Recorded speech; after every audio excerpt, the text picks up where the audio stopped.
You are born in feudal Japan, land of samurai, honor, and cherry blossoms. Beautiful place to visit. Terrible place to be poor. Your parents are servants in a samurai household, which means you are a servant too. Congratulations, you inherited nothing. See that beautiful estate with the Zen garden and the koi pond?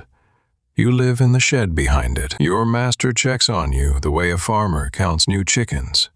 One nod. That is your entire welcome ceremony. Your mom works until the day you are born and goes back to work the next morning. Maternity leave is not a concept here. Your earliest memories smell like smoke and rice water. You sit on the kitchen floor while your mom scrubs everything in sight. You ride on your mom's back while she carries water. It is like a piggyback ride, except the pig is also working. The master's kids play with painted toys on the veranda. You play with a broom, different childhoods, same roof. Rule 1. Stay out of the garden. Rule 2.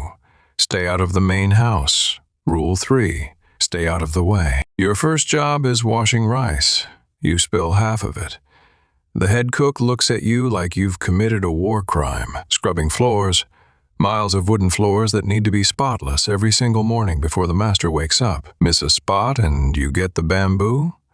Not a bamboo sword, just a stick applied to your skull. The master eats grilled fish, tempura, and steak. You eat rice and whatever vegetable didn't sell at market. Your bedroom fits 8 people. None of them are comfortable. The walls are thin enough to hear the rats argue. Every day starts at 4 in the morning.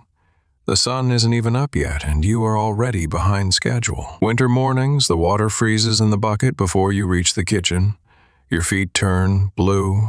Nobody cares. When the master walks past, you bow until your forehead touches the floor. He doesn't look down. You are scenery. The master's son learns the sword at 7.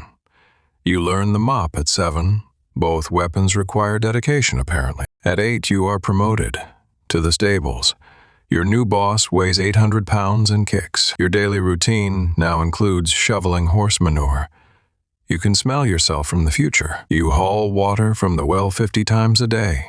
Your arms grow. The rest of you doesn't. Grooming a war horse that is taller than you. One wrong move and it steps on your foot, which it does. Often, the horse kicks you into a wall on your 3rd day. The other boys laugh. Welcome to horse management. Your hands look like you've been wrestling sandpaper. Blisters on blisters, calluses on calluses. Taking the horse through town, it gets spooked by everything. You are basically walking a bomb on a leash. You eat dinner in the stable. The horses eat better than you. They're more expensive to replace. Folding a silk kimono has 17 steps. Get one wrong and the crease haunts you forever. And the head servant haunts you immediately. Then they let you touch the armor. One scratch on the lacquer, and your life expectancy drops to 0. Armor lacing has 47 different knot patterns. You learn them all, or you learn what the bamboo stick feels like again. Carrying the master's katana is the most stressful thing you've ever done. Drop it and they drop you. Off the payroll. Permanently. Tea ceremony service. Kneel for 2 hours without moving while pouring with shaking hands. Your knees file a complaint. You spill 1 drop, 1 drop. The room goes quiet like you've insulted the emperor himself. 1 drop of tea equals 10 strikes. The math in feudal Japan never works in your favor. At 13, you hit the road. When the master travels, you carry everything. And everything weighs 1,000 pounds. Your master rides a horse. You walk behind it. For miles. Uphill. In sandals that are basically paper. You set up camp, cook dinner, prepare the bedding, stand guard, then sleep for 2 hours. Luxury. When the master gallops, you sprint, carrying his spare sword. If you fall behind, you get left behind. You arrive at the destination looking like a ghost. Your master arrives looking like a painting. Same journey, different experience. Guard duty outside the inn. Sleep is forbidden. Your eyelids disagree. River crossing. Master takes the horse. You wade chest deep holding his bags overhead. teamwork. At the inn, you wash his feet, prepare his bath, and stand outside the door all night. They teach you sword maintenance, not sword fighting. Maintenance. You are the mechanic, not the driver. You nick the blade, your heart stops. You spend 3 hours trying to fix it before anyone sees. Then war comes, and when the samurai march to battle, guess who marches behind them carrying their lunch? 40 pounds of gear on your back, every mile, every day. For weeks, your spine writes its resignation letter. Before battle, you dress your master in armor. Every plate, every cord, every knot perfect. His life depends on your hands. He takes his sword and walks toward the fighting. You stand at the tent and wait. That is your entire battle experience. You can hear the battle. Metal on metal, screaming, horses. You sit and wonder if you still have a job after this. When the fighting ends, you search the field for your master. If he is alive, you carry his weapons. If he is dead, you carry everything else. You find him alive, wounded, but alive. You bandage his arm with torn cloth and pretend your hands aren't shaking. You half carry a grown man in full armor back to camp. Your back has opinions about this. Strong opinions. After the battle, you clean the blood off his armor. Nobody cleans the blood off your soul.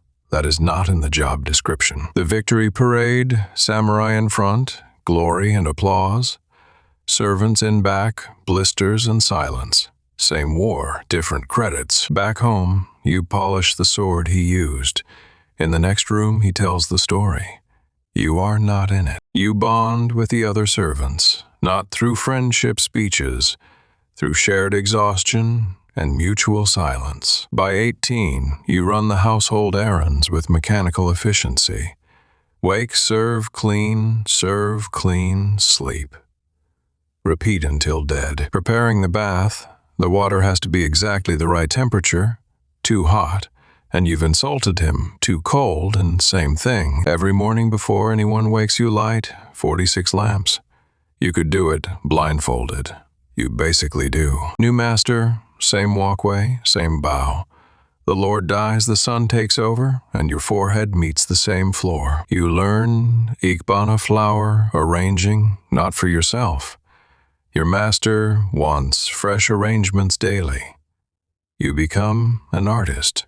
Nobody credits. It is raining. Your master needs an umbrella. You run through the rain to bring him one. You don't get one. Formal meetings last 6 hours. You stand behind your master holding a tray the entire time. Moving is not an option. You notice a servant girl at the market. Romance requires free time. Free time requires not being a servant. Catch-22. You meet her behind the temple when you can, which is almost never. Your schedule is controlled by someone else's comfort. Getting caught sneaking out means extra duties for a month. A month of punishment for 30 minutes of feeling human. At night when the estate sleeps, you finally see the garden. It is beautiful, and it is not for you. The master's son goes to war. You go to war. Same war. Different reasons. His for glory. Yours because nobody asked. The young master is wounded. He cries. You bandage him and say nothing. You've been patching samurai since before he was born. Campaign after campaign, mountain passes in winter, marshes in summer. Your body is a vehicle for someone else's ambition. Siege warfare. You sit behind a wall eating rice while arrows fly overhead. It is basically your lunch break with extra danger. Then your master dies, not in some epic duel. An arrow in the chaos, just like that, your purpose evaporates. You carry his sword and armor home, the last thing you'll ever carry for him. Your back doesn't know the difference. You deliver his sword to the family. They take it. Nobody asks how you are doing. New lord, same estate. You bow to a new face above the same floor. The wood remembers your forehead by now. Now you train the replacements. Little kids with the same scared eyes you once had. You teach them the rules that broke you. Your hands shake now, just a little, but enough that pouring tea becomes a high-stakes performance every morning. The heavy lifting goes to younger backs. You get reassigned to lighter duties. which is a polite way of saying you are wearing out. Your eyes go next. Threading a needle becomes a full afternoon project. Nobody offers you glasses. 30 years of service. You've never left this estate for yourself. Never chosen a meal, a road, a day off. Same corridor you scrubbed at 5. Same cloth, same motion, 40 years of circles on the same wood. The young lord nods at you once, just once, in 40 years of service. That nod is the closest thing to a thank you. Your parents are buried out back behind the estate. Small stones. No names. Just servants who ran out of mourning. You barely recognize yourself. The face in the floorboard is old. When did that happen? One morning you don't get up at 4. Your body finally decides it has been enough. The ceiling hasn't changed in 40 years. Same beam, same crack in the wood. You know this ceiling better than any garden. You let go of the cloth, the one thing you've held longer than anything. The floor will survive without you. Your grave gets a stone, no name, no inscription. Just another rock on the hill behind the house you never owned. Next morning, a new kid picks up a broom. Same courtyard, same confused expression. Same hemp kimono, same bow, same walkway. Same invisible forehead, meeting the same visible floor. Welcome to feudal Japan, where the gardens are beautiful, the swords are sharp, and you'll never be more than the guy who cleans both.